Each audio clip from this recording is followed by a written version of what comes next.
Assalamualaikum warahmatullahi wabarakatuh, mga kapatid. Alhamdulillah, tayo po ngayon ay magsisimula na sa ating family lecture, banding-banding ng pamilya while nandito tayo sa home quarantine. So tatapusin po natin ngayon anong ang hindi natin natapos doon sa live ng Propeta Muhammad alayhi salatu wasalam. Sana po ay kapulutan natin ng aral, pati na rin ng inyong mga anak. So samahan nyo po ako, samahan nyo kami sa mga sandaling ito, humigit kumulang isang oras nang sana ay sa tanggapin ng Allah subhanahu wa ta'ala sa atin. Mga anak, say salam sa mga pinsan nyo, baka nanonood sila. Ito si Mujahid, si Marwa, at saka si Marjana. Assalamualaikum mga kapatid, and then we will start our lesson. Sige, upo na kayo mga anak. Alhamdulillah, wassalatu wassalamu ala rasulillah wa ala alihi wa ashabi amma ba'd. Nung last meeting, 'di ba, nag-stop tayo doon sa si Propeta Muhammad alayhi salatu wasalam, nandoon na sila sa Madina. Tapos nung nandoon siya sa Madina ay nangyari yung Al-Isra wal Miraj, 'di ba? Yung pag-akyat niya sa langit. Then after that, noong sa may mga kaganapan kasi doon sa second year, third hanggang 10 year. Kasi nung 11th year na siya nandun sa Madina, na doon na ng payapa ang mahal nating Propeta Muhammad alayhi salatu wasalam.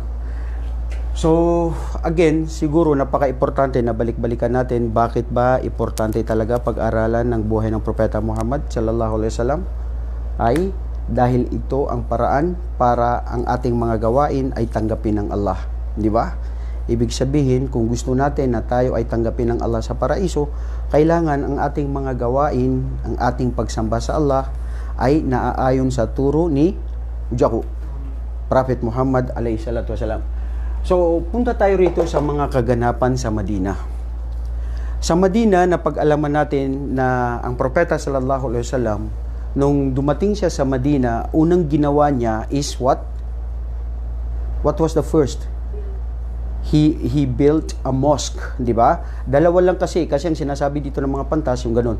Yung pinagawa niya yung Masjid Nabawi, pero bago pa man ang Masjid Nabawi, nauna ang Masjid ano? What was the first masjid? Awalong masjid usisa fil Islam. What was the first masjid that was built in Islam before he entered in Madina? Miyaka ka man siya kini siya kakilipatan. What was that? Oh, Marwa. Yung pumunta tayo, dun tayo nagpa-pray pag Friday. Q. Kiblatin? Hindi Kiblatin. Iba yung Kiblatin. Kiblatin, malapit yun sa, sa university. Q pa rin siya, Q. QU.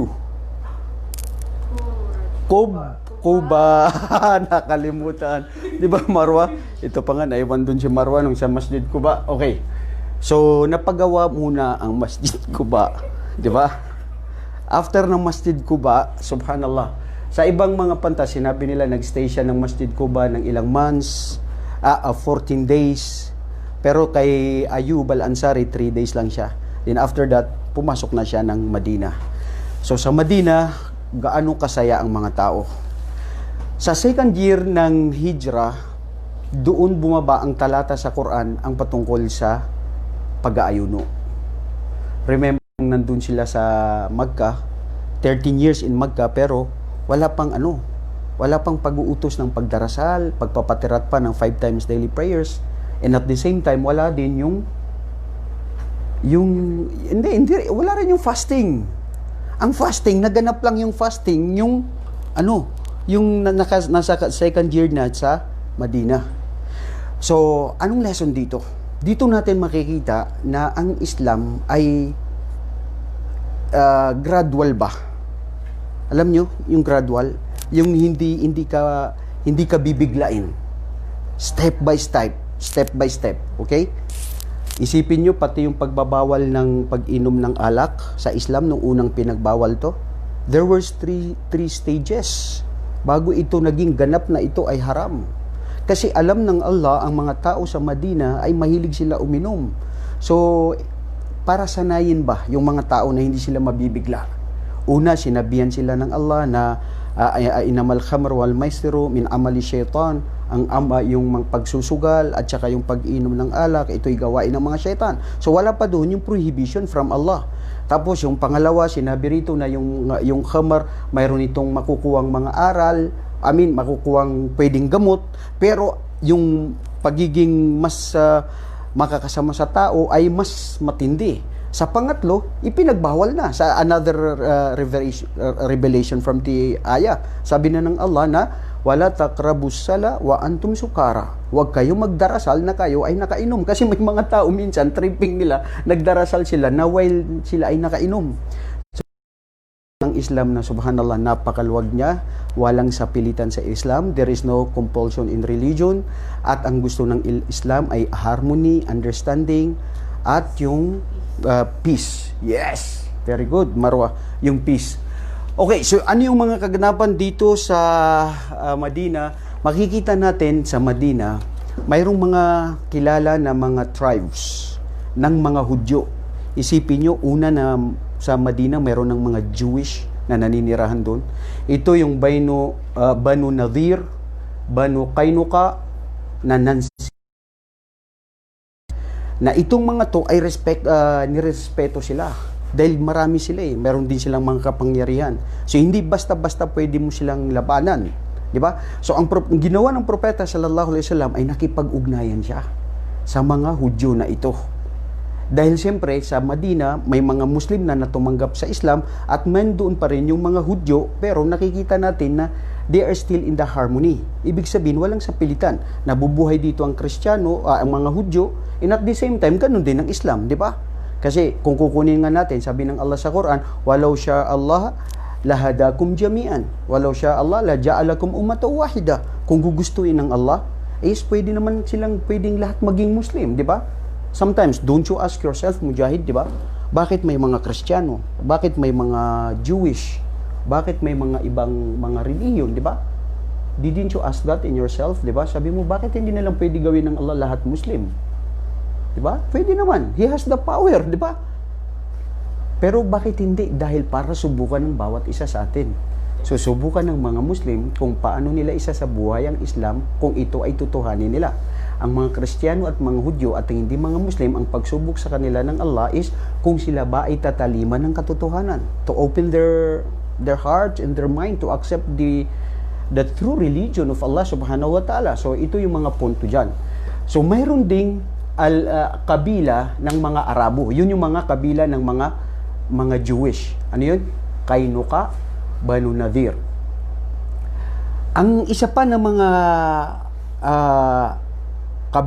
mga tribes ng mga Arabo doon is yung Al-Aus wal Khajraj. Ang Aus wal Khajraj, many years ago, before dumating pa si Propeta Muhammad alayhi salatu wasalam, ang ginagawa ng mga to ay naglalabanan sila. You know, during that time, kapanahon na ng mga yan, ang pinapakita nila kung sino yung mas powerful, sino yung marami yung may pamilya, maraming anak. Ibig sabihin, siga-siga. So, siyempre, wala pa kasing Islam. Yung time ng Jahiliyah. So, si Propeta sallallahu alaihi wasallam, unang pagdating niya sa Madina, kapgawa ng masjid, nagawa ang masjid ng Propeta sallallahu alaihi wasallam, at ganun din ay napag-isan niya ang mga muhajir at saka mga ansar. Very good. So, sino yung mga ansar? Ha? Taga Madina, Ishada, taga Madina, di ba? Tapos yung mga taga Magka, ano sila? What do you call them? Muhajirin. Ibig sabihin sila yung mga strangers sa Madina. Pinagkaisa sila ng propeta at naging kaibigan, malapit na kaibigan at pinagbigkis ang kanilang pagkakapatiran. Nangyari dito ng Hijri ng propeta sallallahu alaihi wasallam ay dito ipinanganakan kanyang apo na si Al-Hasan, na anak ni Ali bin Abi Talib at saka si Fatima. Ibig sabihin, apo ni Propeta Muhammad alayhi salatu wasalam.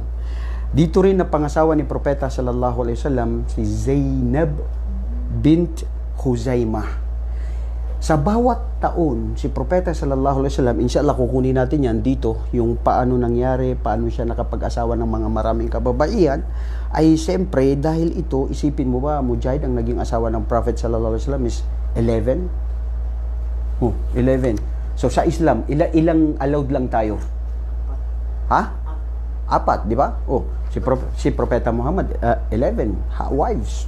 Ba't pwede siya mag-asawa ng 11? Ha? Ba't pwede siya mag-asawa ng 11? Bakit pwede siya mag-asawa ng 11? Pinahirapan mo ako niyan, ha? Bakit siya, tama no? Bakit siya 11? Tayo sa Islam, apat lang. Ang mga pantas, sinabi nila dyan, dahil special yun sa propeta. At hindi lang si Propeta Muhammad, ang mga naunang mga propeta, ang dami din ng mga asawa nila. Si Propeta sallallahu alaihi wasallam naging 11 ng wives niya kasi una, nag-asawa ang Propeta sallallahu alaihi wasallam, hindi yung sariling kagustuhan niya, pagnanasa. Tulong niya sa mga kababaihan, sa bawat tribu. Nagdadaawa din siya sa Islam. Isipin mo, nakapag-asawa siya si Safia, na ang asawa niya ito ay anak ng isang Hudyo. Oh, tapos nung napangasawa niya si Safia at ganun din, nag-Islam siya at ganun din ang nag-Islam yung mga angkan at pamilya niya. So si Propeta Muhammad sallallahu alaihi wasallam sa time na yun, siyempre, iba pa rin sa mga pagpapaliwanag ng mga pantas, hindi pa bumaba yung talata patungkol doon sa فَأَنْكِهُ مَا طَابَ لَكُمْ مِنَ النِّسَاءِ مَثْنَى وَثُلَاثَ وَرُبَاعَ. Ibig sabihin, mag-asawa kayo o mga kalalakihan ng 2, 3, 4. Hanggang 4 lang. Pag sinubrahan mo, hindi na pwede. So anyway, pupuntahan natin yung mamayon, bata-bata pa kayo, pinag-usapan ninyo, asawa, kasal na. Jako. Okay, so ngayon, ang nangyari dito sa times ng Propeta sallallahu alaihi wasallam, may naganap din naman sa taon ng pang-apat, okay? Sa pang-apat na taon ang Propeta sallallahu alaihi wasallam, kung saan anna Banu Nadir min al-Yahud yaudu kanu aradu qatlu Nabi sallallahu alaihi wasallam. I think we already discussed this last meeting na, di ba, si Propeta sallallahu alaihi wasallam nung nandun pa, ito yung nangyari ito sa Madina, pero yung nandoon sa Makkah, di ba, pinlanuhan din siya ng mga Quraysh, napatayin siya, di ba, pero ang pinaiwan niya dun sa bahay niya ay si Ali radiyallahu anhu, pinsang buo niya, di ba? Tapos lumabas siya, tapos hindi nila nakita si Prophet Muhammad sallallahu alaihi wasallam. Ibig sabihin, power ng Allah yun kung paano niya talaga ginagabayan at pinoprotektahan si Propeta sallallahu alaihi wasallam. Dito sa kaganapan sa na hijrah, 4th year in Medina, ganun din ang mga Hudyo, pinlanuhan din nila si Muhammad para ito ay paslangin. Bakit ba? Bakit ganun? Bakit na lang gusto nila patayin ng tao? Bakit gusto nila patayin si Propeta Muhammad? Your idea. What was the reason? Para hindi kumalat ang Islam. Very good. Para hindi kumalat ang Islam. Ang tanong, bakit ayaw nila kumalat ng Islam? Bakit ayaw nila? Why? Think. Dahil ayaw nila umalis sa pananatili nilang relihiyon. Dahil ang akala nila, Marjana? Ang akala nila, yung relihiyon nila tama. At ayaw nila iwan kung ano yung relihiyon na nakagisna nila sa kanilang mga ninuno. Okay? Sa Quran actually, sinasabi yan ng Allah, yung sinasabi nila na wajadna abaana. Ibig sabihin, na nakitaan namin ang aming mga ama ay ito na ang kanilang paniniwala, so ba't pa kami aalis sa aming reliyon, di ba? Naalala ko tuloy katong unang kami sa mga Bisaya, gisulti yung isang Bisaya, ngano man mag-Muslim ko, kay magabaan man ko sa Ginoo, kay akong Ginoo sa una, akong mga magulang kay sigig sila naniwala sa isa sa Ginoo kay Hesukristo. So ang paniniwala nila ay yung baka sila daw ay mapahamak sa kung ano yung pinapaniwalaan nila. Pero ang Islam, dumating ang Islam bilang ito ay relihiyon na sangkatauhan, hindi lang sa mga Muslim. Anong nangyari sa 5th year ni Propeta sallallahu alaihi wasallam nung nandoon siya sa Madina? Isa sa mga kaganapan ng nangyari sa Propeta sallallahu alaihi wasallam noong panglima ay ang mga munafiq. Ito ang isa sa 5th year sa Madina. May lumabas na munafiq. You know the word munafiq, right? Munafik sa Islam, ibig sabihin siya yung hindi totoo ang pananampalataya. Pagkaharap ka niya, akala mo kasama mo. Pero, pag tumalikod ka, hindi pala. Ano tawag mo doon? Diyan na? Doble kara. Dalawa ang mukha. Ano pa? May pagka-hypocrite. Di ba? Dahil sila yung mga munafik. Isa dito sa kanilang pinuno ay kilala na kung tawagin na siya ay si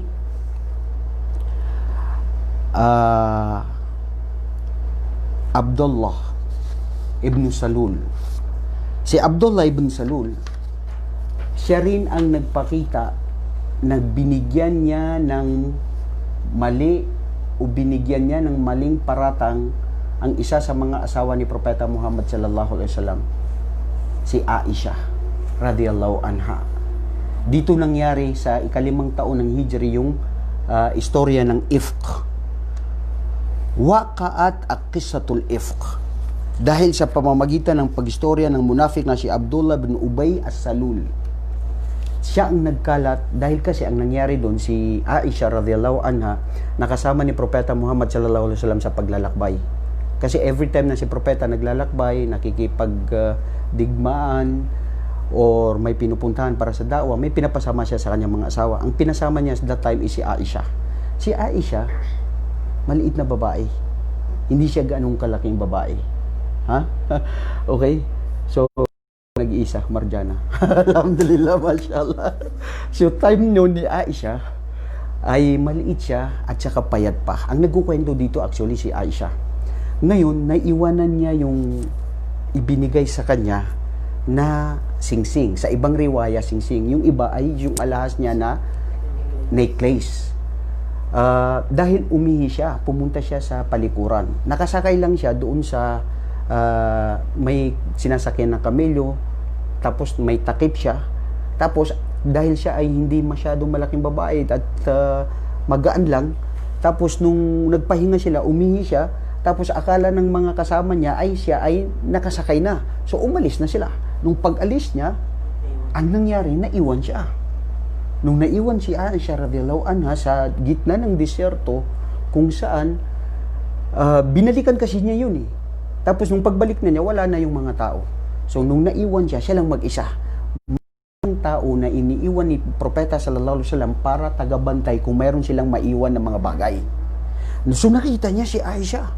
So sabi niya, Allahu Akbar, iyon pa yung oras na kung saan doon pa yun yung ibinaba, yung ang mga kababaihan ay kailangan na nilang magkombong, magbelo. So si Aisha hindi na nagpakita at hindi na nagpasalita. Nahiya siya doon sa nangyari. Ang sabi ng lalaking ito, sabi niya, la hawla wala quwwata illa billah, walang lakas maliban sa kapahintulutan ng Allah at walang nangyari na usapin sa kanila. Dahil siyempre bilang respeto niya na siya ay asawa ng Propeta Muhammad sallallahu alaihi wasallam. So naging kasama siya sa paglalakbay hanggang dumating sila sa Madina. Ang problema sa Madina, may chismoso. May mga itong si Abdullah bin Salul, ipinagkalat niya. Pagdating ni Aisha, sabi niya, si Aisha naiwan, asawa ni Propeta Muhammad kasi ang edad niya yun. Di ba? Tapos si Aisha, edad lang niya yun, 10 plus lang. Hindi pa nag-20 ang edad niya. Namatay si Propeta sallallahu alaihi wasallam and then Aisha was at the age of 18 years old. So more or less ang edad ni Aisha that time is maybe 15 or 16 around. So batang-bata pa siya ng edad ni Aisha. Matalino. Isa siya sa mga faqih. Isa siya sa nagnare-rate ng mga hadith. So hindi niya alam, pagdating sa Madina, pinag-uusapan na siya ng mga tao.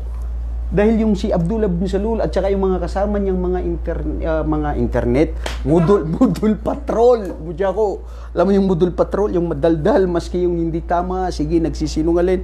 Tapos, kumalat na ang, yung kaganapan, yung chismis, nagkasakit si Aisha, hindi niya alam yung kaganapan na nangyari sa kanya. Pero alam mo, isa sa nagustuhan ko dito sa personalidad ni Aisha. Nung nalaman yun, na pinag-uusapan na siya, na hindi pa niya alam.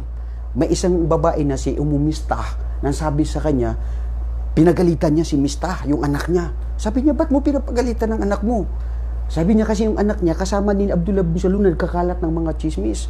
Sinabi niya, hindi mo ba alam, sabi niya, Aisha, ang balita dito ngayon sa Madina na kumalat na ang chismis patungkol sa'yo. Na ito ang nangyari. Umiyak si Aisha.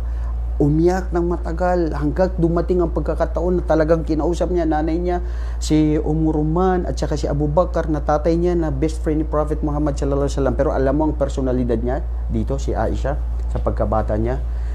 Nung nangyari na yun, si Propeta sallallahu alaihi wasallam, nagkaroon din siya na parang nagkaroon ng pagdududa. Dahil taod lang din siya. Propeta siya, pero tao siya katulad natin. Pero sabi nga niya kay Aisha, sabi niya, Aisha, ano man ang balita na nangyayari, kung ito ay hindi totoo, ay ang Allah subhanahu wa ta'ala ay magpapatotohanan sa'yo. Na ibig sabihin ay poprotektahan ka. May revelasyon na darating yan sa Allah na magpapatotoo sa'yo. Pero kung ikaw naman ay nagkasala, magtawba ka sa Allah. Dahil anuman ang kasalanan ay pwede itong ipapatawad ng Allah. Alam mo, sumagot si Aisha. Sabi niya kahit sa nanay niya, sabi niya, inay, hindi kayo magsasalita kay propeta patungkol dito? Para din pala siya naniniwala sa balita. Sabi niya, ano masasabi ko patungkol kay propeta Muhammad? Sabi niya din sa tatay niya, aking ama, Abu Bakar, wala kang masasabi patungkol kay propeta para i-depensa ako. Sabi niya, Abu Bakar, wala akong masasabi, propeta siya. Sabi niya, wallah, sabi ng kanyang mga magulang, magpasalamat ka, sumama ka ngayon kay propeta Muhammad sallallahu alaihi wasallam. Dahil siya mismo ang nagsabi na kung walang nangyari ay magpapababa ang Allah subhanahu wa ta'ala ng katotohanan patungkol sa iyo. Alam mo, sabi niya, wallah, hindi ako magpapasalamat kay Muhammad. Magpapasalamat ako sa Allah subhanahu wa ta'ala na siya ang magbibigay sa akin ng proteksyon. Ito rin pala ang sasabihin ko, sabi niya, kay Muhammad. Kung ako rin pala ay magsasabi na walang nangyari, maaring hindi nyo rin ako paniwalaan. Pero alam ko, ang Allah, at kung ako ay magsasabi rin ng katotohanan, hindi nyo rin ako paniniwalaan. So lahat. So ang sa akin, nasa Allah ang kapasyahan. Subhanallah, bumaba ang aya patungkol sa suratul Ifk. Nagpapatunay na si Aisha ay malinis at anumang paratang sa kanya ay ito ay isinira sa kanya.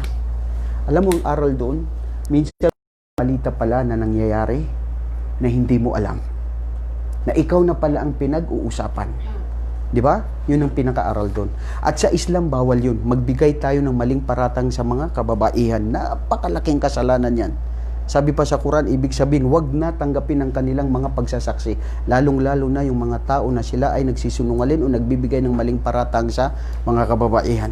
Yun yung patungkol sa nangyari sa 5th year sa Madina, patungkol sa kagadapan sa buhay ni Aisha radhiyallahu anha. Ngayon, sa pang-6 na taon, nangyari din doon sa Madina, kung saan ito yung taon na nabuksan ang Fathu al-Khaybar. Nag-success si Propeta Muhammad sallallahu alaihi wasallam sa kanilang pakikipaglaban sa Khaybar. Ang Khaybar, malapit din ito, lugar sa may di kalayuan sa Madina. At dito rin niya napangasawa si Safiya. Na si Safiya ay anak ni bint Ukhtab, na siya ang isa sa mga ru'asaul Yahud, kilala na tanyag sa mga Hudyo. Anak siya ng isang Hudyo na kilala. Pero si Safiya, nag-Muslim, at alhamdulillah pati yung mga iba sa mga pamilya. Alhamdulillah, maraming mga kaganapan na hindi makalimutan sa pangyayari sa buhay ng Propeta Muhammad sallallahu alaihi wasallam. Kasi when we talk about the Medina, ito yung talagang lugar na kung saan dito naganap yung pag-usbong ng Islam. You know? Di ba we took already from the last meeting that we have taken na the first state of Islam, the first Islamic state was in Medina. Doon na bumababa yung mga revelasyon patungkol sa mga batas ng Islam, di ba? Patungkol na sa yung mga batas na, kasi yung mga batas sa Islam karamihan doon na nangyayari sa Medina para isabuhay na ang Islam, di ba? Ngayon, nangyari noong pang-9 na taon ng Propeta Muhammad alaihi salatu wasalam, dito rin nangyari sa pang-9 ang kanyang subhanallah, yung mga gazo. Ibig sabihin ng gazo o ma'raka, ito yung mga pakikipaglaban ni Propeta sallallahu alaihi wasallam. At itong dapat nyong maintindihan bilang mga bata ngayon sa Islam. Ang Islam hindi siya relihiyon na dinadaan sa dahas at hindi siya relihiyon na pakikipaglaban. Hindi lumaganap ang Islam dahil sa pakikipaglaban. Never yan. Galing yan sa mga West, sa mga kalaban ng Islam, na sila nang nagsabi na ang Islam daw ay lumaganap is by force. No. This is a big lie. Actually, yung Christianity, kung tutuhanin natin doon sa Pilipinas, di ba? Dumating doon para i-Christian yung mga Muslim na dating mga ninunon natin. So, by force talaga, pinapapatay nila yung mga tao. Pero ang Islam, never. Ang Islam ay nagdi-defense lang sa kanyang reliyon, sa kanyang sarili. Kung may dumating na kalaban, sunugin, patayin kayo, tanggalin kayo ng inyong reliyon, that's the time na pwede na kayong lumaban. Ang condition pa na pwedeng lumaban ay dapat may amir. Dapat may imam na magsasabi na pwede na tayong lumaban at ipag-uutos niya. Pero kung wala, kukunti lang kayo dahil gusto nyo na idaan sa emosyon, makipaglaban, no. Kung makikita nyo, di ba, yung last meeting nakuha natin sa Sulhul Hudaybiyah, sa pang-anim, di ba? Anong ginawa ng propeta? Nakipaglaban yun? Papasok na sila sana sa Madina, di ba? Tinanggalan na sila ng karapatan. Time na yun eh. Hindi ipinasulat yung pangalan ng Allah, hindi rin pinasulat yung pangalan ng propeta Muhammad. Tapos pababalikin pa sila na naka-ihram sila. Imaginin mo yun, Jaco, naka-ihram ka, ilang araw ka sa daan, ang init-init, walang aircon. Tapos ngayon, pababalikin ka. Tapos yung mga paggaling sa Madina, pag pumunta doon sa Makkah, kanilang ibibihag. Di ba? Tapos hindi nila pababalikan sa Madina. Tapos yung mga taga Madina, pag napunta sa Makkah, kukunin nila. Yun ang ibibihig nila. Pero yung sa Madina, pag napunta yung mga taga Makkah sa Madina, hindi tatanggapin ng Madina. Pauwin sila. So very biased. Pero ang propeta, nagtimpi. Kasi ang Islam, maximum tolerance. Yan ang turo ng Islam.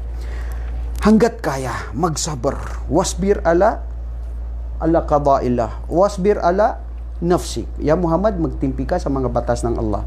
Ya Muhammad, magtimpi ka sa iyong sarili. Ito ang turo ng Islam. Nandito tayo sa buwan ng Ramadan. Kaya, dapat ang aral? Marwa? Magtimpi. Di ba? Anong ginagawa mo? Ibig sabihin, bisag kuan ka, ay magtiis. Magtiis sa lahat ng gusto mo na dapat hindi mo sundin para sa Allah subhanahu wa ta'ala. Ngayon, nangyayari dito sa kaganapan sa pang-sampu ng Dhul-Hijjah, dito na nangyari kung saan si Propeta Muhammad alayhi salatu wasalam ay sila ay nag-Hajj. Allahu Akbar. Ang Hajj, nakakamiss ang Hajj. Ang nag-Hajj ang Propeta sallallahu alaihi wasallam, dito na sila nag-Hajj. 10 ng kanyang mga kasamahan. Pumunta sila sa Makkah from Madina, doon sila nag-perform ng Hajj. Pero babalikan natin yan kasi dito natin tatapusin yung kwento patungkol doon. Kasi after ng Hajj, when he returned back from Makkah, doon nagsimula na nagkasakit si Propeta Muhammad. At siyempre, doon tayo magdideen kung kailan namatay si Propeta sallallahu alaihi wasallam. Punta tayo sa mga kaugalian ni Propeta Muhammad. Di ba? Kinuha natin, why do we study the life of Prophet Muhammad? Why do we study? When I ask you about the question, why do we need to study and to know about the life of Prophet Muhammad? For ayaw to accept our Ha? Marjana? For Allah to para tanggapin ng Allah ang ating mga mabubuting gawain. Very good. What else, Mujahid? Why? Because Prophet Muhammad example. Di ba? Model. He's a role model. Di ba? Kung ano yung turo niya, yun ang gagawin natin. Kung ano yung personalidad niya, na wala tayo, yun ang dapat natin i-idol. Yun ang dapat natin gayahin. Di ba? So, isa sa maraming mga akhlak, maraming naikwento patungkol sa mga nangyari kay Propeta Muhammad sa kanyang mga pag-uugali. Isa rito ay mayroon siya yung pinaka-perfecto sa pag-uugali dito sa mundong ito. Mismo ang nagsaksi dyan ay ang Allah. Wa innaka la'ala khuluqin azim. O Muhammad, katotohanan, ikaw ang isang tunay na nagtataglay ng may pinaka-kumpletong dakilang ugali. Walang sasabihin mo. Minsan, may makikita ka mga Kristiyano, yung 100 men, influential man, Ang pinaka number 1 dyan, si Prophet Muhammad. Isinulat yun ni Michael Hart, isang kilala na tanyag na Amerikano, na writer patungkol sa 100 influential men in the world. Number 1 si Prophet Muhammad. Iilan lang si Prophet Jesus. You see? So doon mo makikita na talagang una dito si Prophet Muhammad sallallahu alaihi wasallam ay mayroon siyang sifat na rahma. Alam niyo yung rahma? Habag. Di ba? Mayroon siyang habag, mayroon siyang awa. Kanino? Sa mga tao. Sa lahat ng kanyang mga umma. Very good. Anong example? Sige nga. Sinabi mo, wag lang magsalita. Salita na kailangan isip din. Before you speak, kailangan think before you speak. Correct. Oo, tama. Ito minsan speak lang siya tapos hindi nagtithink. Paano mo nasabi? Anong? Ulitin mo yung tanong ko sa'yo. Example. Example. Oh, ano yung example niya? Ano? Promise. Hindi, teka lang. Anong sagot niya? Uma. Anong uma? Hindi, example niya sa pagkahabag ni Prophet Muhammad. Ang example niyon yung kanyang habag at pagmamahal, di ba? Ano ang habag niya? Nakuha natin from our previous lectures, si Prophet Muhammad, he is the last prophet, but he is the last prophet of Allah, okay? And then he is also the first prophet of Allah who will enter paradise. And he will never enter paradise not unless ummah. So nandun yung habag niya. Nahuli ka na naman, Jaco. Ha? Yung pinakaunang tao papasok sa kanya ito? Yes. That is according to the hadith of the Prophet Muhammad sallallahu alaihi wasallam. 'Di ba? Nakuha natin 'yun. Hindi sa mga lectures ko para natatandaan niyo 'yun. Okay. Matotohanan siya, al-adl. Alam niyo yung adl, just. Anong example ng pagiging just ni Prophet Muhammad sallallahu alaihi wasallam? May nangyari sa kapanahunan ni Propeta Muhammad na nagnakaw ang isang babae na kilala ito na al-mar'atu minal makhzumiyah. Kilala na babae na malaki ang tanyag na pamilya. So, nagnakaw siya. So ngayon, sa oras na yun, doon na yung oras na bumababa yung mga batas ng Allah na kailangan ay kung sino yung nagnakaw na mayroong mga saksi ay puputulan sila ng kamay. 'Di ba? This is the law of Islam, 'di ba? Ang Islam, ang law natin, ang mga batas ay ang law ng ating tagapaglikha, hindi law ng tao. Hindi kung ano yung batas, 'di ba? Ngayon, nung nagnakaw ito, sasabihin nila nakakahiya kung ang babaeng ito ay mapuputulan siya ng kamay. So kailangan kausapin natin si Propeta Muhammad na hindi matuloy. Sabi ng mga tao, no. Nakakahiya kung sinong pwede makipag-usap kay Propeta Muhammad. Dahil siyempre alam nila pag batas ng pinag-uusapan na dito ng Islam, walang no one is above the law, no consideration. Very good. Pero sabi nila, lapitan natin si Usama. Si Usama bin Zaid. Na isa siya sa mga pinakamalapit sa Propeta Muhammad na minsan kung anong hiling niya, pwede niya pagbigyan si Usama. Si Usama, in-approach nila para kausapin si Muhammad sallallahu alaihi wasallam. Pero anong sinabi ni Propeta Muhammad? Nakita sa kanyang pagmumukha na nagalit siya, namula. Kasi sabi niya, ako kakausapin niyo bilang favor doon sa batas ng Allah. Anong sinabi niya?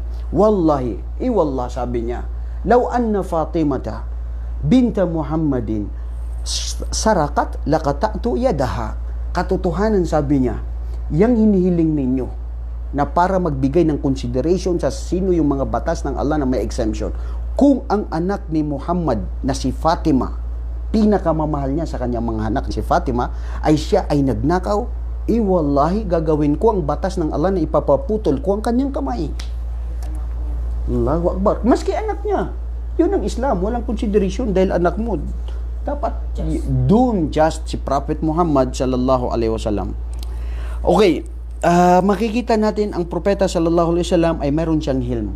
Alam mo yung hilm sa Islam, yung meron siyang habag, awa, o meron siyang pagkaintindi. Anong mga example ng nangyari? Sa kapanahunan ni Propeta Muhammad sallallahu alaihi wasallam, mayroong isang tao dumaan sa kanya. Hinawakan ang dibdib ni Prophet sallallahu alaihi wasallam at inano niya yung damit niya at nakita yung bakas dito na namula o nasaktan si Prophet sallallahu alaihi wasallam. Anong sinabi niya? "Oh Muhammad, magbigay ka ng pera mo, magbigay ka ng pera ng mga kamusliman sa katulad naming mga miskin." Si Prophet sallallahu alaihi wasallam nakita ni na Omar, yung mga sahaba, gusto nila paslangin, saktan ng taong yun dahil hindi, wala siyang respeto kay Prophet Muhammad sallallahu alaihi wasallam. Alam mo sinagot ni Propeta Muhammad, wallahi, fabtasama, mayroon siyang nagbigay ng, siya ay parang hindi siya nagalit, but instead siya ay ngumiti at sinabihan niya si Omar, bigyan ng pera ang taong ito at dagdagan pa. Subhanallah, hindi siya nagalit. Instead na masaktan o magtampo, hindi yung nangyari kay Prophet sallallahu alaihi wasallam. At yun din ang dahilan kung bakit ang taong iyon ay nag-Muslim. Dahil, why? Because of the character, the best character that was shown by the Prophet Muhammad sallallahu alaihi wasallam to the people he mingled. Diba? Kailangan kasi ang Islam makita sa atin kung ano yung turo niya. Hindi lang tayo dapat sa salita, dapat makita. Action, ano? Action speaks louder. Anong louder? Mujahid, louder? Speak louder. Action speaks louder than words. Okay. Very good. Okay, so si Prophet Muhammad sallallahu alaihi wasallam ay mayroon din siyang tawaddu. Kanakipsi nga. Alam niyo yung tawaddu? Ang tawaddu, yung pinaka-humble na tao. Allahu Akbar. Ya Allah, sana lahat tayo maging ganun. Lahat ng mga kamusliman. Si Prophet sallallahu alaihi wasallam na pagkumbaba. Nangyari sa kanya, si Prophet sallallahu alaihi wasallam, pag kumakain siya, alam mo kung sino yung mga kasama niya? Yung mga mahihirap. Yung mga dukha. Hindi siya pumipili ng kanyang mga kaibigan. Pantay-pantay sa kanya. Mas mahal niya kung sino yung mahina at mahirap. Minsan sa hadith niya, sinabi niya, katotohanan, sabi niya, hindi, sa hadith yun pala ni Abu Bakar Siddiq. Yung sinabi ni Abu Bakar Siddiq na kung sino yung mahirap sa inyo, siya ang tutulungan ko. At kung sino yung malakas sa inyo, siya yung tatanggalan ko ng karapatan para ibigay yung karapatan ninyo para sa inyo na mahirap. Pero si Prophet sallallahu alaihi wasallam sa kanyang magiging makumbaba, pag pumupunta pa siya sa mga da'wah, sa pagpunta niya sa mga tao, kasama niya sina Bilal ibn Rabah, yung mga tao na binili lang sila, kumbaga sa Maranao ng mga Bisaya, yung mga low profile na mga tao, tapos yung hindi kilala, hindi tanyag, pero si Propeta sallallahu alaihi wasallam, yun ang kanyang mga kaibigan. At kumakain siya sa kanila at nakikihalubiro at doon siya nakikipag-usap sa kanya. Alam mo ba, isa sa maganda na hindi makalimutan na sa nangyari sa buhay ni Prophet sallallahu alaihi wasallam, kung paano siya magiging makatotohanan at very close sa kanyang mga kasama. Minsan may nangyari na kaganapan na ang taong ito, ang pangalan niya ay si Nuayman. Yan, maganda yan kwento, pakinggan mo muna ako. Si Nuayman, kilala siya na mayroon siyang sense of humor, yung mapagpatawa. Si Prophet sallallahu alaihi wasallam, propeta siya. Minsan sa masjid, nandun sila after ng Fajr, nagdidikar sila ng mga sahaba. Nakikita niya yung sina Umar ibn Khattab niya na nagkukwento-kwentuhan patungkol sa jahiliya, o minsan may mga makamundo na hindi maiwasan, tumatawa lang sila sa masjid. Pero hindi naman masyadong malakas. Nakikita ni Propeta sallallahu alaihi wasallam, pero ngumingiti ang Propeta sallallahu alaihi wasallam sa kanila. So nakikita nila si Propeta sallallahu alaihi wasallam, ngumingiti siya. So nandun yung respeto nila. Nasabi nila, nakita tayo ni Propeta Muhammad, pero ngumiti siya. So instead na tuloy-tuloy yung kwento nila, so inihinahan nila ng konti, pero makikita mo na ang Propeta hindi siya stricto. Allahu Akbar. Ang Islam ay hindi stricto. Kailangan nandoon ka lang sa gitna. Pwede ka magalit, pwede ka mag-stricto pag kinakailangan. Pero pag hindi, no, maluwag ang Islam. Wala tayong sinasabing pahigpit. So ngayon, si Nuayman, ang nangyari sa kanya, mapagbigay siya, mapagbahal. So may nagbisita sa propeta sallallahu alaihi wasallam. Sabi niya, saan si Muhammad sallallahu alaihi wasallam? Sabi niya, nandun sa masjid. So ngayon, yung taong yun, meron siyang dala-dalang hayop, o meron siyang baka, o meron siyang kamelyo. Syata, ibang naikwento doon, tupa na dala niya. Ngayon, tinalian niya doon sa may, bago siya pumasok ng masjid. Tapos nung natalian niya, tapos pumasok na siya. Nakipag-usap sa propeta sallallahu alaihi wasallam. Yung mga tao, alam nila si Nuayman ay minsan loko-loko siya.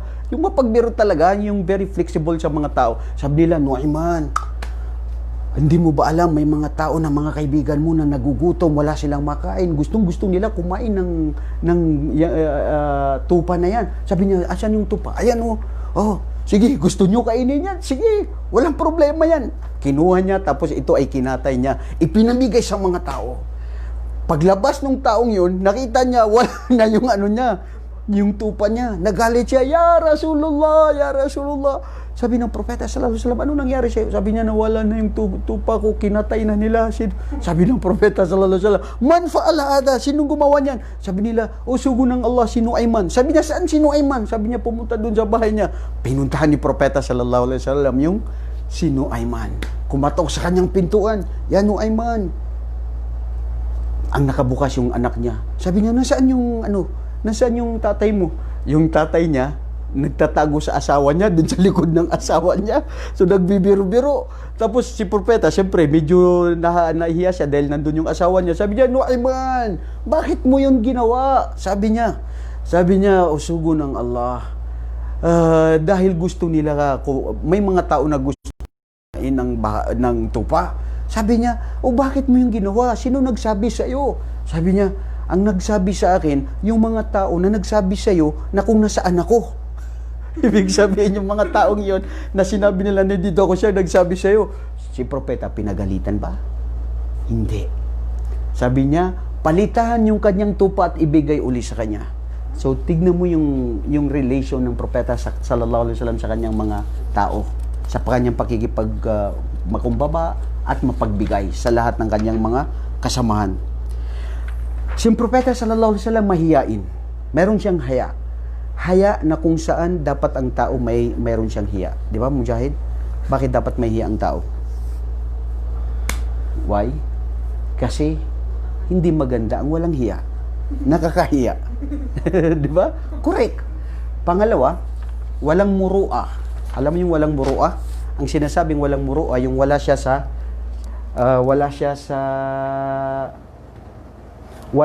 ano, yung muru'a na babago. Sorry mga kapatid. Yung muru'a, kumbaga sa Maranaw na kiaruruan sa marwang, siputan sa bangsa, kaya yan, yun, di ba? Sa ano, walang hiya, ibig sabihin ay talagang hindi maganda. Pero sa Islam, pag alam mo na yung gagawin mo mabuti, kapupulutan ng aral, huwag kang mahiya. Sabihin mo at para ito'y kapulutan ng aral. Pero kung alam mo na ito'y nakakahiya sa mga tao, hindi ka tanggap-tanggap ng tamang pag-iisip, huwag mo nang gawin. Yun, si Propeta sallallahu alaihi wasallam. Mayroon siyang zuhud na ibig sabihin yung lagi siyang gumagawa ng mga kabutihan, ang iniisip niya para yun sa araw ng paghukom. Yung iniisip niya para sa araw ng paghukom. Si Propeta sallallahu alaihi wasallam, mayroon din siyang sabar. Kailangan ang sabar dahil ito yung turo niya, yung mga patience ni Propeta Muhammad alaihi salatu wasalam. So punta tayo sa mga mu'jizat. Ang mu'jizat ng Rasul sallallahu alaihi wasallam, ito yung mga nangyari sa kanya na mga kaganapan na mga kamangha-mangha. Kasama ito yung pagbiyak. Una, ang mu'jizat ng Rasul, yung mga miracle sa Propeta sallallahu alaihi wasallam, kasama dito yung Quran. Salita ng Allah subhanahu wa ta'ala. Bumaba ang Quran ay ipinadala kay Propeta Muhammad sallallahu alaihi wasallam sa pamamagitan ni Angel Jibril alayhi salatu wasalam. Kasama din dito yung pagbiyak ng buwan. Alam nyo ba ang buwan ay nabiyak dati? Ha? Yes. Sa kapanahunan ni Propeta Muhammad sallallahu alaihi wasallam. Nabiyak ang buwan, yung pag-split ng moon. Nangyari yan. Sa time din ng Propeta Muhammad sallallahu alaihi wasallam, kukunti lang ang pagkain, pero maraming tao na napakain. Isa sa mga riwaya, 10. Yung isang pagkain lang na pwede sila lang kumain, pero nakayanan ng 10 na kumain ng mga tao. Kung nangyari yun kay Prophet Jesus alayhi salatu wasalam, na kung napakakain niya yung mga tao ng marami, nakukunting pagkain, nangyari yun kay Propeta sallallahu alaihi wasallam. Sila ay mga propeta na binibigyan ng Allah ng mga miracles para maniwala ang mga tao sa kanila. Di ba? Isa rin sa mga miracle ng Propeta sallallahu alaihi wasallam ay siya ay nakakapaggamot. May mga sakit, pag pumunta kay Propeta Muhammad, ito ay kanyang nagbibigyan ng lunas. Isa rin sa nakakamangha sa Propeta sallallahu alaihi wasallam ay ang kanyang daliri. Minsan gusto nila uminom ng tubig, wala ng tubig, ang kanyang daliri may lumabas na tubig, ininom ito ng karamihan ng mga tao. Anong nagtataka ka, Marwa? Totoo yan, nangyari talaga yan sa buhay ni Prophet sallallahu alaihi wasallam. So hindi mo pwedeng sabihin na ano yun, parang salamangkero. No, this is from Allah. Power ito ng Allah na ibinigay kay Propeta Muhammad at sa lahat ng mga propeta na gusto niyang bigyan ng mga power para lang ang mga tao ay ito ay maniwala sa kanya. Okay, so nakuha natin yung akhlak, mga ugali ng Propeta sallallahu alaihi wasallam, nakuha din natin ng mga mumayizat at mga nangyari. Punta tayo sa mga asawa niya. Unang naging asawa niya si Khadija radhiyallahu anha. Nakuha na natin yung sa mga kailan natin yung nakuha, sa third or second, sa second part, sa first siguro. Oo. Sa second. Okay, sa second part ng ating lesson sa life of the Prophet Muhammad. Okay? Si Khadija, nung namatay si Khadija, ibang riwaya, after a few months, namatay siya, pinakasalan ni Propeta Muhammad sallallahu alaihi wasallam ay si Sauda bintu Za'ma. Si Sauda bint Za'ma, isa siyang widowed. So pinangasawa siya ni Propeta sallallahu alaihi wasallam dahil awa, habag. Kasi namatay yung asawa niya, tapos nandun siya naninirahan sa mga Quraysh na mga kufar, khawfan, yung pag-aalaga ng propeta na baka siya ay mahirapan sa kanyang buhay dahil wala na siyang asawa. So pinangasawa siya ni Propeta sallallahu alaihi wasallam. Pangatlo na pinangasawa niya, within these few months, according to some of the scholars, ay pinakasalan niya si Aisha radhiyallahu anha. At huwag kayo magtaka dito sa lahat ng kanyang mga asawa, ang pinakabata at isa lang ang virgin sa lahat ng kanyang asawa ay si Aisha radhiyallahu anha. Sa isang riwaya, 6 years old pa lang si Aisha, nagkaroon na ng betrothed si Propeta sallallahu alaihi wasallam. Yung betrothed na parang gusto niyang pakasalan. Nung 9 years old, si Aisha radhiyallahu anha, ganap na siya na naging babae, dumating na ang regla sa kanya, at dito na naging asawa buo ni Propeta sallallahu alaihi wasallam. Could you imagine that, Mujahid? 9 years old? Subhanallah. Ngayon, may mga, hindi ko kasi nasagot yun, mga kapatid, yung may nag-comment doon sa dati, yung pag-asawa ni Propeta sallallahu alaihi wasallam kay Aisha. Sabi ng isa na nag-comment, ito na naman yung isang virus na ang pinag-uusapan ay maski anong explainan ninyo sa pag-asawa ni Muhammad sa isang bata ay hindi pa rin katanggap-tanggap ng pag-iisip. Pakinggan nyo po mabuti kung ano ang dahilan.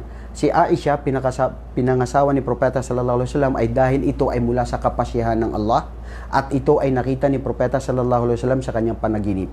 Ang mga Muslim, paniniwala namin anong panaginip ni Propeta, anuman ang gawin niya ay ito ay kapahintulutan ng Allah. Katuruan,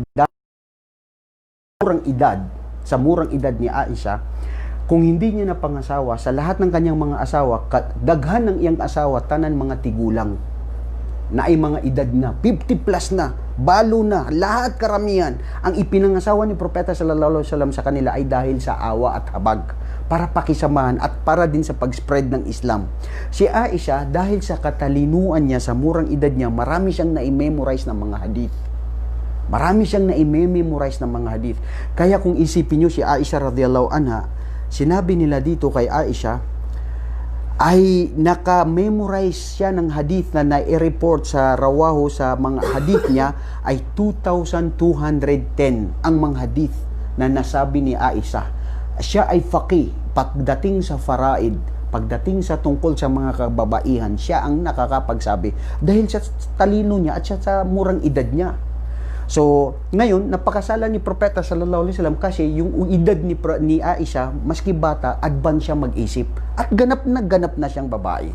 So, mali kung ano yung paratang ng mga hindi naniniwala sa Islam na si Propeta sallallahu alaihi wasallam ay ginagawa niya ang pag-aasawa na ito ay pangsariling pagnanasa. No, astagfirullah. Sa Islam naniniwala tayo na ito ay banal, lahat na ginawa ni propeta dahil kagustuhan ng Allah subhanahu wa ta'ala. Pang-apat na naging asawa ni propeta sallallahu alaihi wasallam ay si Hafsa bintu Omar. Si Hafsa, anak ito ni Omar ibn al-Khattab na best friend din ni Prophet sallallahu alaihi wasallam.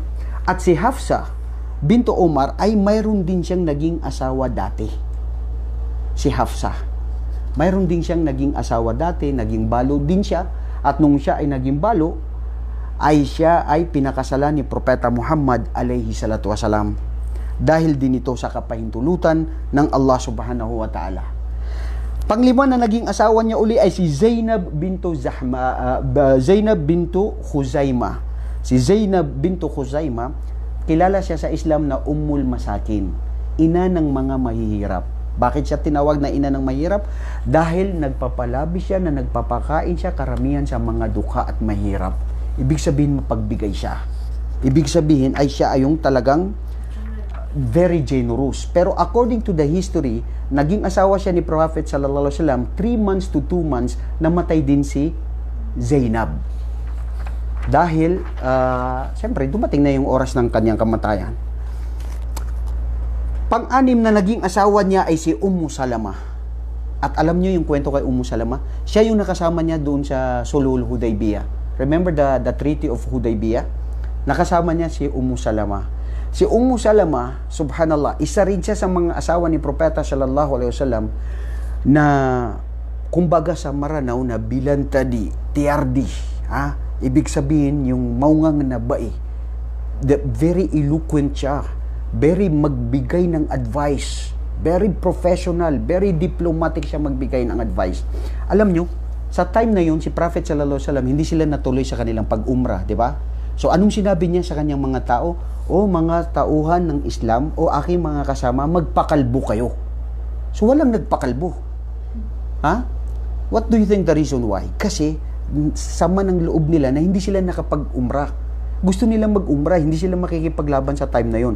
So, hindi sila nakapag-umrah. Sabi ni Propeta, magpakalbo sa'yo. So, magpakalbo kayo. So, walang nagpakalbo. So, ang nangyari, nung walang nagpakalbo, si Prophet sallallahu alaihi wasallam, pauwi siya ng bahay, nakita si Ummu Salama na parang nalulungkot siya. Sabi niya, Muhammad, bakit parang nalulungkot ka at ikaw ay balisa sa nangyari? Sabi niya, disappointed ako sa mga tao, sumamang loob ko. Sabi ko, magpakalbo sila. Walang nagpakalbo. Alam mo, pinayo ni Ummu Salama. Sabi niya, Muhammad, magpakalbo ka, ikaw lang. Bukas makikita mo ang resulta. Nagpakalbo si Propeta sallallahu alaihi wasallam, kinabukasan nakita ng mga tao, nagpakalbo, lahat sila nagpakalbo. At hindi nagsabi ang Propeta sallallahu alaihi wasallam to remind them again na mapagkalbo. So, anong punto doon? Nakinig siya sa kanyang asawa. So, si Ummu Salama, isa siya sa mga magaling na asawa niya na nagbibigay ng payo. Napangasawa din niya si o bintu Jahash. So, dalawa ang Zainab na naging asawa niya, di ba? Namatay yung yung una, si bintu Khuzaimah. Ito ngayon si bintu Jahash. Isa rin ito na naging intriguer sa Islam. Ang pag-asawa ni Propeta sallallahu alaihi wasallam kay Zainab bintu Jahash. Kasi si Zainab bintu Jahash ay naging asawa siya ng kanyang inaanak na si Zaid bin Harith. Si Zaid bin Harith, siya yung inaanak-anak ni Propeta na parang adopted son. Okay? Adopted son niya. Ngayon, si Prophet sallallahu alaihi wasallam ay napangasawa siya si Zainab, napangasawa siya ni Zaid ng kanyang inaanak-anak. Okay? Adopted niya. Hindi niya totoong anak dahil anak siya ni Harith. Kasi it's a long story. To make it short, ngayon, nagkahiwalay sila. Sabi ni Prophet sallallahu alaihi wasallam, ya Zaid, huwag mong iwalayan ang asawa mo na si Zainab bintu Jahash. Napakaganda niya, napakamaganda ang moral ng kanyang pamilya at mayaman, at naging asawa mo yan dahil ako ang gumawa ng paraan para maging asawa mo yan. So hindi sila nagkasundo. Bakit? Dahil kapahintulutan din ito ng Allah. At alam mo ang isang nakakamangha dito? Nang naghiwalay sila ng kanyang asawa na si Zaid, naging asawa ni Propeta sallallahu alaihi wasallam. At ang dito ngayon naging controversial kasi ang mga tao sa Makkah sinabi nila, ito na naman si Muhammad. Pati yung asawa ng kanyang adopted son ay pinatulan niya. Pero kapahintulutan ng Allah Subhanahu wa Ta'ala, bumaba ang aya patungkol sa kanya dito. Wa ma kana lin nabiyyin wala lil mu'minina idza qadallahu amran ay yakuna lahu khiyaratan min amrihim. Hindi nararapat sa kahit sinong mga Muslim o kahit sinong mga mananampalataya sa kababayan at kalalakihan, pero pag gusto ng Allah at ang gusto ng propeta sallallahu alaihi wasallam na mangyari ay pwede nilang itanong i-correction. Dahil si propeta sallallahu alaihi wasallam ikinasal na ng Allah Subhanahu wa Ta'ala siya doon sa langit na magiging asawa niya si Zainab bintu Jahsh. At hindi yun karumal-dumal kung isipin mo. Ina-allowed yun sa Islam. Bakit? Kasi kung tutungayan mo naman, si Zaid, hindi niya totoong anak. Di ba? Hindi niya totoong anak. So, nagkahiwalay lang sila. So, kapahintulutan, kagustuhan ng Allah na mangyari yun. So, ang aral doon, kasi yung aral doon at saka hanggang ngayon dito, para makita ng sambayanan na ibig sabihin ay pwede yun. At hindi naman ibig sabihin pwede yun, sige pakasalan nyo kung sino naging adopted ng mga, naging asawa ng mga adopted nyo. Ibig sabihin, ang punto din is allowed lang sa Islam kasi baka sakali mangyari in the future na may mangyari na ganun, ibig sabihin sa Islam hindi haram. Doon lang gustong ipaliwanag ng Allah Subhanahu wa Ta'ala at hindi tayo maaaring nagdududa doon sa mga pangyayari. At pang-siyam na naging asawa niya si Safiya bintu Hay, na si Safiya, yes, yung sinasabi ko sa inyo na Hudyo, na naging ang ama niya ay kilala din sa tanyag ng mga Hudyo. Pinakasalan din siya at ito rin siya ay naging balo. At naging asawa din niya si Ummu Habibah, na siya kung tawagin ay si Ramla bintu Abi Sufyan. Maganda rin ang kwento patungkol kay Ummu Habibah dahil sa oras na para tayo ay tapusin na natin. Ang pinakalas na naging asawa niya ay si Maymuna bintu Al-Harith. At si Maymuna bintul Harith, siya ang pinakahuli sa kanyang naging asawa at namatay din si Maymuna na while si Propeta sallallahu alaihi wasallam ay nabubuhay pa. So ngayon sa kaiklian po ng oras natin mga kapatid at aming mga tagapakinig, dahil oras na po para tayo maghiwa-hiwalay, puntahan natin yung pagkapatay ni Propeta Muhammad sallallahu alaihi wasallam. Si Propeta Muhammad sallallahu alaihi wasallam, mula from the beginning up to the end ng ating lesson, siya yung ipinadala ng Allah Subhanahu wa Ta'ala na the perfect man on earth on character. Siya ang nag-establish ng Islam. Ang kanyang ugali ay ang Quran. No question all about the life and Prophet Muhammad sallallahu alaihi wasallam kasi lahat ito mula sa Allah Subhanahu wa Ta'ala. So ang kanyang buhay, isa sa buhay natin, ayon sa makakaya natin, kung gusto natin na makapasok sa paraiso at tanggapin ang ating mga mabuting gawain. Si Propeta sallallahu alaihi wasallam nung mga 10th year ng after ng Hajj, pagbalik nila sa Madina, doon na nagsimula na nagkasakit siya sa buwan ng Safar. Si Propeta sallallahu alaihi wasallam nung nagka-anusan siya ng Safar, the next month, Rabiul Awwal, 1 week or 14 days, doon na nagsimula ang sakit ni Propeta. Iba sa ng mga riwaya, nakakain daw siya ng lason na ipinakain sa kanya ng babae sa Khaybar. Kasi nagpaplano sila na patayin si Propeta sallallahu alaihi wasallam. Pero nangyari yun kapahintulutan ng Allah Subhanahu wa Ta'ala. So isa sa mga dahilan kung bakit siya namatay ay dahil nagkasakit siya. Minsan napunta daw sila sa makbarah doon sa Madina. At nung pag-uwi na nila, ayon kay Abi Huraira ay naikwento niya, si Propeta sallallahu alaihi wasallam ay nagkaroon na siya ng matinding sakit na siya ay nilalamig at siya ay mainit ang kanyang katawan. So noong araw ng Miyerkules, naglalong tumindi ang kanyang sakit. Tapos sa araw na yun, doon siya sa ibang kanyang mga asawa. At sinabihan niya ang kanyang mga asawa na saan ba ako ngayon? Parang gusto niyang ipabatid na gusto niya manatili sa bahay ni Aisha. So dinala siya sa bahay ni Aisha. Sabi ng kanyang mga asawa, walang problema o sugo ng Allah na doon ka manatili sa bahay ni Aisha at doon din kami para ikaw ay pagserbisyuhan namin.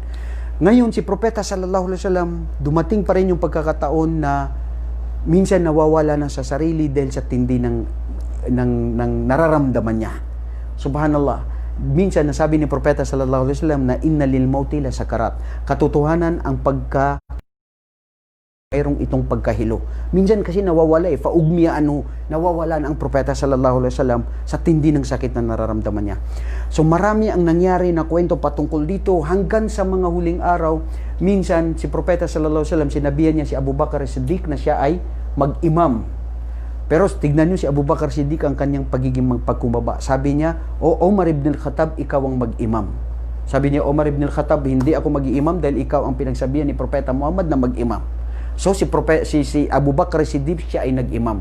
Lumabas si propeta sallallahu alaihi wasallam, nakita niya na naging imam si Abu Bakar Siddiq sa kanyang mga taon at siya ay napangiti at naging masaya siya sa nakita niya.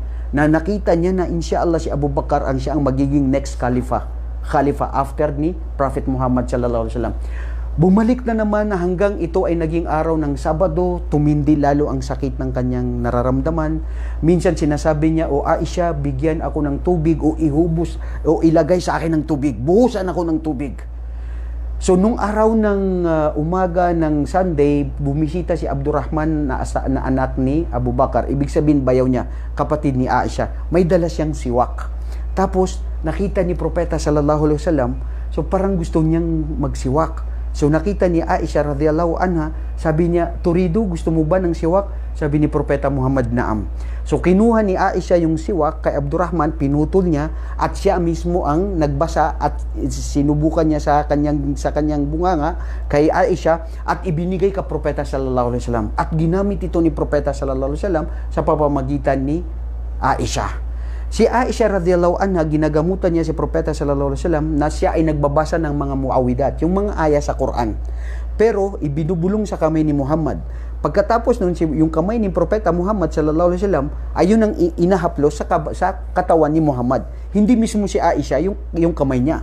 Kasi ang punto doon, sabi ni Aisha, mas marami ang baraka sa kamay ni Propeta Muhammad sallallahu alaihi wasallam. At doon napapawi minsan yung sakit na nararamdaman ni Propeta sallallahu alaihi wasallam. Kung iisipin niyo dito mga kapatid, si Propeta sallallahu alaihi wasallam ay dumating ng matinding sakit. Ibig sabihin, nasaktan siya sa pamamagitan ng kanyang nararamdaman.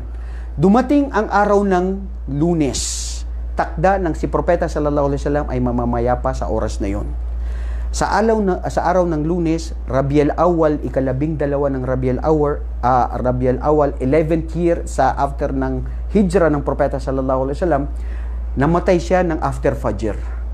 Nung namatay na si Propeta sallallahu alaihi wasallam, ang sabi niya, "Allahumma ighfirli warhamni walhiqni birrafiqil a'la." Allahu Akbar. Sabi ni Propeta sallallahu alaihi wasallam, "O aking Panginoong Allah, patawarin ako sa aking kasalanan at bigyan ako ng habag at ibilang ako sa mga tao na kalulugdan mo na rafiqil a'la, na makakasama ikaw sa araw ng paghukom."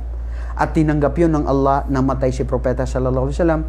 Nakita ni Abu Bakar, siya ang unang pumasok, hinalikan niya si Propeta sallallahu alaihi wasallam sa noo, at nung ito ay mahalikan niya sa noo, mga kapatid, nung nahalikan ni Propeta sallallahu alaihi wasallam nahalikan ni Abu Bakar si Propeta, sabi niya, "Fa anta ummi wa abi." O Muhammad, mahigit ka pa sa aking ina at sa aking ama.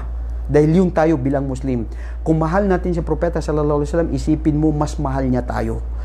Nangyari ang kaganapan na yun, si Umar ibn al-Khattab siya ay nagagalit. Sabi niya, "Walang magsasabi sa inyo na namatay si Muhammad, dahil kung sino man ang magsabi sa inyo ay puputulan ko siya ng ulo." So walang makapagsabi, walang makapagsalita. Natatakot sila kay Umar. Kasi ang mga tao na ay talagang nagkakagulo. Nagkakaroon na ng totoo bang namatay o hindi. Ngayon, naging ganap lang na naging panatag na siya ay namatay talaga. Dumating si Abu Bakar at lumabas. Tapos pinapaupo niya si Umar. "Ya Umar, ijlis. Umupo ka, Umar," sabi niya. Ayaw. Talagang si Umar nag-argumentado. Ayaw niyang pakinggan. Pero nagsalita si Abu Bakar. Alam mo sinabi niya, mga bata? "Fa inna man kana ya'budullaha fa inna Allaha hayyun la yamut. Wa man kana ya'budu Muhammadan fa inna Muhammadan qad mat." O sabi niya, mga tao, makinig kayo. Ang sino mang sumasamba sa Allah, naniniwala sa Allah, katotohanan ng Allah ay hindi kailanman mamamatay. Ang hindi hindi mamamatay. Hindi siya natulog at hindi siya kailangan ay makatulog dahil buhay na buhay ang Allah. Hindi katulad ng ibang mga tao na sinasabi nila ang Diyos nila namatay. Okay? Sa Islam ang Allah hayyun la yamut. At sinabi niya, katotohanan si Muhammadan, kung sino ang sumasamba kay Muhammad sallallahu alaihi wasallam, alamin niyo na si Muhammad ngayon ay namatay na. Tapos binasa niya yung aya sa Quran, wa ma Muhammadun illa rasulun qad khalat min qablihi ar-rusul afa in mata aw qutil fanqalabtum ala aqabikum wa may yanqalib ala aqibay fa innal falay yadurrullaha shay'a wa sayajziyallahu syakirin. Ang ibig sabihin ng aya na yun ay sabi ng Allah, wala si Muhammad maliban na lamang sa siya ay propeta, na katulad ng mga naunang propeta na nangamatay na rin. Sabi ng Allah, innaka mayitun wa innahum mayitun. Muhammad, ikaw ay mamamatay at lahat ng iyong mga umma ay mamamatay. So, nung narinig yun ni Omar, sabi ng Allah sa Quran, ang ibig sabihin ng aya na yun, at kung si Muhammad ba ay namatay siya, o di kaya siya ay mapaslang, kayo ba na mga tumanggap sa Islam ay tatalikod na rin dahil namatay si Muhammad? Hindi. Mananatili ang Islam dahil ang Allah ang magpuprotekta sa Islam. Maski namatay si Muhammad sallallahu alaihi wasallam, mananatili ang Islam na ito ay hanggang sa huling mga araw. At makikita natin hanggang ngayon, namatay si Propeta sallallahu alaihi wasallam, pero sa dami ngayon ng mga tao, maraming mga gustong nagmumuslim dahil sa habag ng Allah at pagmamahal niya sa mga tao na gusto niyang gabayan.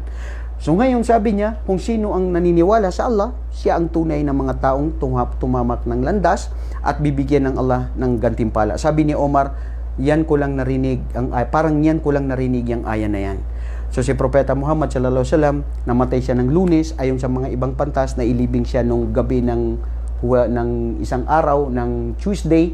Yung iba sa Wednesday daw, umabot ng 2 araw kasi dahil siya ay propeta, may inaantay na mga dahil yung pagdarasal ng mga tao at paano ilibing, ganyan, yun ang dahilan kung bakit hindi agad-agad na inailibing si Propeta sallallahu alaihi wasallam. Isipin nyo mga bata, tayong lahat ng mga kamusliman, kung mahal natin si Propeta sallallahu alaihi wasallam, lagi tayo magsabi ng sallallahu alaihi wasallam, makikita natin siya, makakasama natin siya sa paraiso kung tayo ay naging masunurin sa Allah at maging mabuti sa mga tao at sumamba sa tunay na nag-iisang Diyos. Okay? So, the lesson is, I think, dito na tayo mag-end mga kapatid. Maraming salamat po sa inyong mga panunood, mga kapatid sa Islam. At tayo po ay siguro bukas, isang araw ay Idul Fitr na po. At hindi natin alam, inshallah, ay sana may tanggapin ng Allah subhanahu wa ta'ala ang ating mga mabubuting gawain. So, ang mga anak ko, magpaalam kayo, baka kayong mga pinsan ninyo nanonood. Mujahid, si mga anak, si Sabia, yung mga pinsan nyo, say salam kayo sa kanila. Salam kayo. Assalamualaikum. Maraming salamat po sa inyong pagsusubaybay sa ating mga video, lalong-lalo na patungkol dito sa buhay ng mahal nating Propeta Muhammad alayhi salatu wasalam. Sana po ay patawarin tayo ng Allah sa ating mga kasalanan at tanggapin tayo sa kanyang paraiso. Hanggang sa muli, siguro po mayroon pa tayong last series para bukas, para sa anong pang pwede nating may bahagi. Assalamualaikum warahmatullahi ta'ala wabarakatuh.